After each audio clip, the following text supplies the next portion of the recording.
I'm Caroline Mitchell, former police detective and crime thriller author, and with Netflix about to release their documentary on Lucy Letby, I wanted to give you my opinion on this case.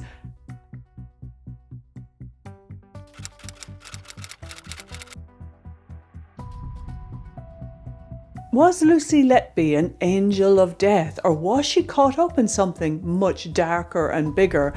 Well, I'll give you my opinion at the end. But in the meantime, let me take you to the Countess of Chester Hospital in 2015. Chester is a small, affluent, historic English city near the Welsh border. Known for its Roman walls and pretty black and white buildings, it's the kind of place associated with safety, tradition and family life, not serious crime. The neonatal unit was like any other, tiny babies fighting for their lives, supported by medical teams working around the clock. And these places run on trust. Parents hand over their most precious possessions to complete stranger, believing that they'll be safe. And staff work closely together because everyone depends on everyone else. Well, Lucy Letby was born in 1990 in Hereford, England. Lucy was an only child who appeared close to her parents, who were a steady presence in her life and later supported her throughout the investigation and trial. She lived alone in a modest house near the hospital and led a quiet, private life, and by most accounts enjoyed ordinary things like keeping in touch with friends, social media and occasional holidays, with nothing outwardly unusual about her home life. She trained as a nurse and she qualified in 2011, and in 2012 began working as a neonatal nurse in the Countess of Chester Hospital. Her job was to care for premature and critically ill newborn babies, monitoring their breathing and heart rate, administering medication and feeds, responding to emergencies and supporting parents during the most frightening moments of their lives. It was a role built on trust, and she worked long shifts, often at the baby's cot sides, with routine access to vulnerable victims at times when parents weren't even always present. Colleagues said that she was competent, caring, even fun to work with, and she organised nights out, she sent sympathy cards to grieving families and seemed genuinely interested in the families of her tiny patients. But hospital and care homes can be perfect hunting ground for predators. The power dynamic, well, it's there, and the victims, they just couldn't be any more vulnerable. Patients, especially babies, they're completely helpless, and families are really emotional and trusting, and crucially, death isn't unexpected. In neonatal units, sadly, some babies just don't make it despite everyone's best efforts. And this creates what we call the perfect cover. A killer can hide their crimes among natural deaths, and any suspicions, well, they get dismissed as tragic but inevitable. And it's why healthcare killers often operate for years before anyone catches on. What makes this case particularly chilling is how calculated it was. This wasn't someone who just snapped under pressure. The evidence shows a pattern of deliberate attacks on the most vulnerable patients, often when Lucy was alone with them, often during night shifts when fewer people were around. The unit had been having what they call a cluster of unexpected deaths since 2015. In medical terms, that's when you see more bad outcomes than you'd normally expect. But clusters, well, they can happen naturally, and sometimes you just have a run of bad luck. The first person to spot something was Dr. Stephen Breary, the lead consultant, and from a detective's perspective, Dr. Breary is exactly the kind of witness that you hope for: observant, methodical, and willing to ask uncomfortable questions. In June 2015, well, the unit, as I said, it had an unusual number of deaths and serious collapses, and Dr. Breary started noticing something that would make any investigator's ears prick up. It was that Lucy Letby seemed to be there for way too many of these incidents. Now, just because someone's present, I know it doesn't always mean they're responsible, and maybe Lucy was unlucky, or maybe she got assigned to the sickest babies because she was considered good at her job. But Dr. Breary did what any good observer would do, and he started keeping notes. By early 2016, his concerns had turned into something more concrete. The pattern was too consistent to ignore. And this is where the case shows a massive problem with how institutions handle these situations. When Dr. Breary raised his concerns with hospital management, he hit a brick wall. And I've seen this in my former career. Institutional resistance, it's called. Hospitals, like many big organisations, they have a natural instinct to protect themselves. And admitting that a staff member might be harming patients, well, it opens up huge liability issues and reputational damage too. The hospital's response was to do an internal review. And from a policing perspective, well, this is really problematic. Internal reviews are often designed to minimise the damage rather than investigate properly. So let's just say they're done by people who have a vested interest in finding that nothing serious happened. The review finished in September 2016 and found no definitive evidence that Lucy had caused harm. But not finding definitive evidence isn't the same as proving innocence. The review acknowledged that there was a pattern and they couldn't explain it away. And what happens next shows another failing. Instead of calling in external investigators or even the police, the hospital moved Lucy to clerical duties. And I suppose it seems so unlikely that a young female nurse would purposely hurt babies in this way, and this might seem reasonable to think this at first, but still it was a missed opportunity, because if you even suspect someone of serious crimes, you need to have a proper investigation, not just shuttle them off to a different department. And the move, it had an interesting effect. The unusual deaths and collapses on the neonatal unit just stopped. That proof is actually stronger evidence than the original pattern. But Lucy wasn't happy in her new role, and she claimed that she was being unfairly targeted. The hospital, perhaps feeling bad about how they'd handled things, eventually just let her return to clinical duties in 2017. And here's where it turns really dark, because the incidents, well, they started up again almost immediately. It seems the hospital's effort to be fair potentially cost lives. And by 2017, Dr. Breary and other consultants were getting more vocal about their concerns, and they threatened to contact police themselves if the hospital didn't act. And this forced the hospital's hand. So in May 2017, they finally called the Cheshire Police. And from a detective's perspective, this delay was really costly, because by the time the police were involved, potential evidence had been lost, memories had faded, and most importantly, more babies had potentially been harmed. But once police were involved, well, everything changed. Because while hospitals might be reluctant to believe the worst about their staff, detectives are trained to follow the evidence. The case centred on 17 newborn babies, 7 who died and 10 others who survived sudden, unexplained collapses. The investigation begins when Cheshire Police got that call in May 2017. They faced a uniquely challenging investigation. And I've worked on complex cases, but investigating alleged murders in a hospital is something most detectives never encounter.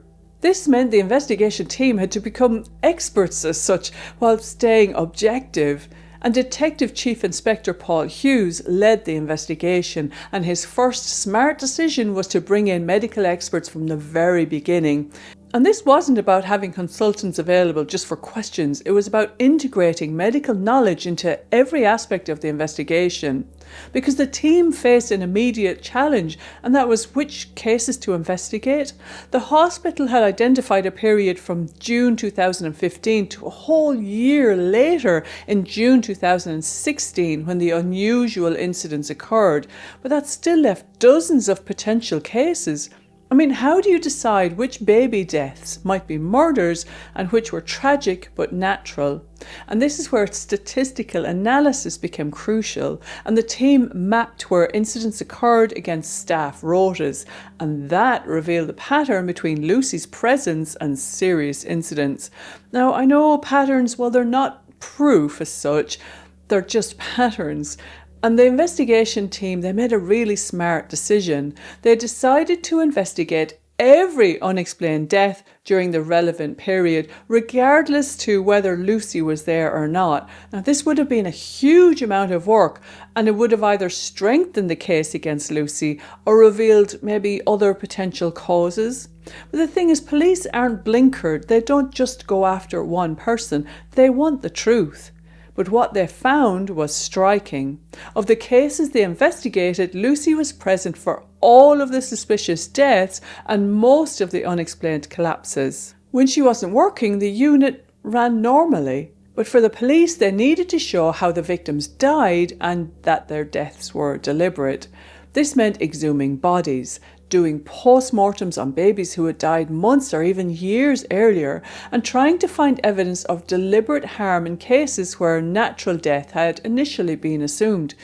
The forensic work was groundbreaking. Dr. Dewey Evans, a retired consultant, reviewed the medical records and identified patterns that suggested deliberate harm. And in some cases, babies had been injected with insulin, causing dangerous drops in blood sugar levels. In other cases, air had been injected into their bloodstream. And from an investigative standpoint, these methods were really sinister. I mean, insulin injections and air injections, they're difficult to detect without specific testing, and both look like natural medical crises. And this suggested a killer with medical knowledge who was deliberately choosing methods that would be hard to spot. And one of the most challenging aspects was interviewing Lucy herself. When you're questioning someone with medical training about medical matters, you're really at a disadvantage. They understand the terminology, the procedures, and can provide plausible explanations for almost anything. Lucy was interviewed multiple times between 2018 and 2019 because you can't just accuse someone of murder and expect a confession. Instead, the team, they built their case methodically, presenting evidence piece by piece and really watching for those inconsistencies. And during her interviews, Lucy maintained her innocence. She provided explanations for being present during incidents, claimed she was just unlucky to be working when the babies got worse, and expressed hurt that colleagues would even suspect her. But the investigation team, they were building a different picture. They were looking at not just what happened, but how Lucy behaved during and after incidents. Witnesses described her as being unusually calm during medical emergencies, sometimes appearing more interested in the drama than being distressed by the patient's condition. The team also discovered that Lucy had been searching for the families of her alleged victims on social media, sometimes within hours of their deaths. And this behaviour, really seeking out grieving families online, suggested an unhealthy interest in the aftermath of the incidents. By 2019, the investigation team had built what they believed was a compelling case. And just to say, when I was in the police and I dealt with some really traumatic and awful events, never in a million years would I go on social media and seek out that family online. To me, that's just weird. Once I finished my work, I closed the door and I left it behind, or at least did my best to. But to actually go and look online and search them out is really drawing out that even more. And that's not something you want to do when you've undergone a difficult experience. Juries are reluctant to believe that someone trained to save lives would deliberately take them. So the police had a really tough job on their hands. The evidence against Lucy Letby was unlike anything I've seen in my former career. This wasn't a case with DNA, fingerprints or CCTV showing a clear crime. So let me break down the key evidence because understanding how this case was built is crucial. So the prosecution's case, it started with stark numbers. During the period in question, Lucy was present for all 13 deaths that were deemed suspicious and all 15 of the 16 serious collapses. The chances of this happening were virtually calculated as impossible. But numbers can be misleading. The defence argued that Letby might have been assigned to sicker babies, or maybe she just worked more shifts than others. However, the investigation team had thought of this. They analysed shift patterns, patient assignments and workload distribution. Even accounting for those variables, the pattern was just overwhelming. Dr. Dewey Evans identified several methods of harm. In 2 cases, babies were found to have dangerously low blood sugar caused by insulin injection, and the crucial evidence was that the baby's natural insulin levels were suppressed, which meant synthetic insulin had been given. And this is really sophisticated medical knowledge, knowing that you need to test for both glucose and insulin levels to detect deliberate poisoning. And then air injections. Several babies showed sign of air being injected into their bloodstream, either through IV lines or feeding tubes. And air injections can cause immediate collapse and death, and they're really difficult to detect without specific examination. Some poor little babies, they showed sign of physical trauma, unusual bleeding, liver damage, and other injuries that just couldn't be explained away by their medical conditions or treatments. This wasn't random violence though, it was calculated harm and using medical knowledge to avoid detection. The killer, they understood how to cause maximum damage while maintaining kind of plausible deniability. Perhaps the most disturbing was the behavioural evidence. Colleagues said that Lucy Letby's behaviour during medical emergencies was really unusual. While other staff showed appropriate distress when babies collapsed, Lucy Letby almost kind of appeared calm and detached. And there were reports of her being found standing over babies who had suddenly got worse, sometimes in rooms that she had no business to be in. And on one occasion, she was discovered in a room with a baby who was bleeding, but she was just standing there. She hadn't called for help. The social media evidence was particularly chilling too. Lucy had searched for the families of her alleged victims on Facebook, often within hours of their deaths. She would scan through family photos, reading tributes, and follow the family's grief journeys online. And this suggests someone who got satisfaction from the aftermath of her actions, because believe me, when I worked in the police and we had some traumatic incidents, the last thing I wanted was to go online and kind of suck the life out of it a bit more. You wanted to forget it. You wanted to close the door on it because you did, it affected you as a human being. For me, going through that kind of trauma or seeing families in grief, I would never in a million years go home and look them up on Facebook and let's see a bit more of that, because it's not nice. It's not a good place to be in. So the fact that she did that kind of suggests a darker or an undercurrent, or at least some very strange behaviour on her part. Now, this is where it gets interesting. The investigation team found handwritten notes in Lucy's home that gave insight into her mental state.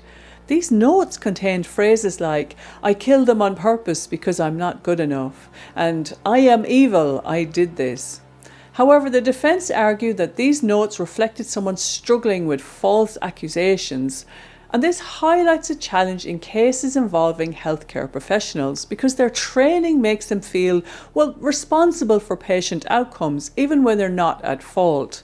So I suppose they were trying to say that she blamed herself even though she didn't deliberately do it. But again, that's not something, as someone who dealt in emergencies myself, that's not something I would ever write down or say or do.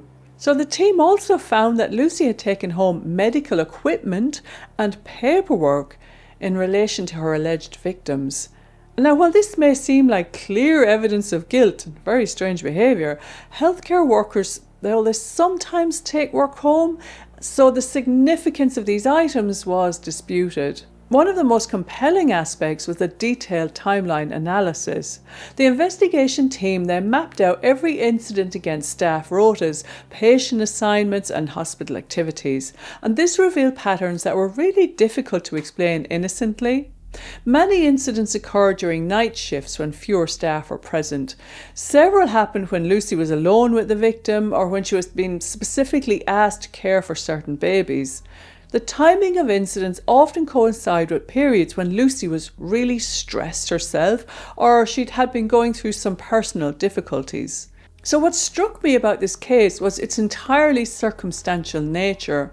While there was no moment where Lucy was caught in the act as such, instead the case was built on the accumulation of evidence. The prosecution was led by Nick Johnson KC, and he faced the challenge of making a really complex case understandable to a jury. The strategy was methodical. You build the case incident by incident, showing the pattern of Lucy's presence and the medical evidence of deliberate harm. And the defence, led by Ben Meyer's KC, faced an equally challenging task. They couldn't deny that the babies had died or collapsed. That was undisputed. Instead, they had to argue that these were natural deaths and medical emergencies, not murders.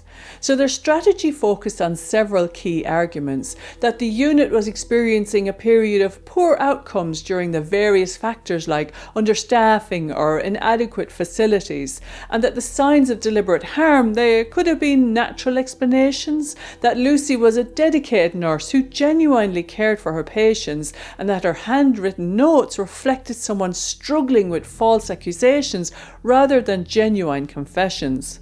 And both sides relied heavily on expert medical witnesses, creating what they call a battle of experts. And the jury obviously took great care in evaluating the evidence, because this was a huge responsibility. If they found Lucy guilty and she wasn't, then they could be sending an innocent young nurse to prison. And if they found her innocent and she was guilty, then the lives of those babies and the families still coping with the loss would never find justice. And that just couldn't happen, because what's to say she wouldn't do it again? So in the end, the jury convicted Lucy of 7 murders and 6 attempted murders, while failing to reach verdicts on some charges. On August 18, 2023, Lucy Letby was convicted of 7 murders and 6 attempted murders, making her one of Britain's most prolific child serial killers. Mr. Justice Goss sentenced her to life imprisonment with a whole life order, meaning she will never be released. Lucy's refusal to attend her own sentencing, it really sparked controversy and led to changes in the law requiring defendants to be present for sentencing, because she had done so much harm and affected so many lives, and her absence really denied families the opportunity to see justice delivered face to face. There's also been a discussion about the culture within healthcare institutions and their reluctance to believe that a trusted member of staff could cause harm. Because as unsavoury as it sounds, predators are often attracted to roles that gives them access to their victims. And there's so many abuses of positions across so many jobs. Is it that unlikely that that could happen in neonatal nursing too? So what's my opinion on this case? Well, I know this is a contentious issue. There are still many people who believe in Lucy's innocence. And I obviously don't have access to the actual case files. I can only go on the information that I research online. So this is only my opinion given what I know. So what went right? Well, from a policing perspective, once Cheshire Police became involved, they conducted a by-the-book investigation. The decision to bring in medical experts from the beginning was crucial. Too often, police investigations fail because officers try to become experts in the field, and that field is outside their knowledge. The interview strategy was also really well planned. Rather than confronting Lucy aggressively, they built their case methodically, allowing her to provide explanations that could later be tested against the evidence. And I found the notes particularly interesting, especially given the fact that she decided to answer no comment to the notes that said she was evil and responsible for the deaths. Because I believe there were other notes too saying that she hadn't done anything wrong. But if that was me and I'd inadvertently written the guilt-laden notes, I'd be desperate to explain them. Because it could have been her saying that she just felt guilty for not providing better care. But answering no comment really did her no favours there. It's kind of like an implication of guilt. And neither did the behaviour around the time that the babies died. That weird kind of fascination around the grieving process that the families were going through and the aftermath of it, rather than being concerned about the actual child. Well, it all was huge cause for concern. But having said that, much of the evidence against her was circumstantial, and this really could have went either way. So what went wrong? Well, the major failure wasn't in the police investigation, it was the huge delay before police were involved. The hospital's handling of initial concerns, it was very problematic. The decision to move Lucy into clerical duties, then allow her to return to her clinical work, well, that was a huge blunder. If you suspect someone of serious crimes, and you might not have the data to prove it, you still don't give them another chance. You investigate them properly. So healthcare serial killers, they really do differ psychologically from other killers. They're typically not motivated by anger or for sexual reasons, or there's no domestic abuse involved. It's more of a need of control, craving attention or excitement, and some enjoy the drama of medical emergencies, positioning themselves as heroes, trying to save the patients that they've actually harmed. And Lucy's behaviour really fits this pattern. Her calm behaviour during emergencies, her social media stalking of the victims' families, and her apparent enjoyment of the drama all suggest someone who got satisfied from the chaos she created. I believe that the conviction of Lucy Letby was absolutely correct. The evidence, while circumstantial, was overwhelming when considered as a whole. The pattern between her presence and serious incidents was so strong that coincidence just becomes implausible. The medical evidence, while complex, clearly showed signs of deliberate harm that just couldn't be explained away by natural causes. And her behaviour during and after incidents was consistent with someone who got satisfaction from the chaos that she created. But what troubles me the most about this case isn't Lucy herself. As I said, every profession, ultimately, it contains individuals capable of terrible acts. What troubles me is how long that she was able to operate and how many warning signs were ignored or missed. And Dr. Breary and his colleagues, well, they showed great courage in persistently raising concerns despite this institutional resistance. And had they not done that, you don't know how many more babies would have died. And they knew that their reputations, they could be at risk, but they kept going and they put the patient's safety first. For the families affected by Lucy Letby's crimes, no verdict can restore what was lost. Their children's lives were cut short by someone that they trusted to protect them. And these were children who could have went on to have families of their own. So when you look at it that way, whole future generations could have been wiped out. And it's so hard to comprehend why someone in such a caring profession would want to do such a thing. Lucy Letby, she will spend the rest of her life in prison, which is appropriate for someone who targeted vulnerable babies. At the moment of recording this, the Netflix documentary hasn't been released yet, and it may contain more information that I haven't been aware of. So if you've watched it, I'd really be interested in hearing your thoughts. Do you think Lucy Letby is guilty, or do you think she is innocent? Let me know in the comments below. And this has been a really in-depth analysis, so if you found it helpful, please subscribe for more breakdowns of true crime cases. And remember, as I said, cases like these are extremely rare, so don't let them play in your mind. But they do remind us of why proper safeguarding is so important. Thanks for watching, guys, and until next time, bye bye for now.